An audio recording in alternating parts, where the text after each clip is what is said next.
In this video, I'm going to show you how to delete a blank page in Word.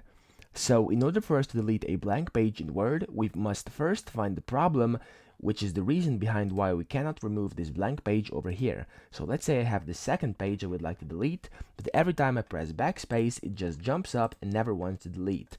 And now I'm going to show you an easy trick on how to do this. You want to go to Home up here, and you want to press this reverse P over here, okay, which will show or hide paragraphs. You want to click it, and as you can see, this means we've made an enter. So if I press enter over here, as you can see, this will make another P, another paragraph of those. And if I press backspace, it just won't delete this one no matter what I do.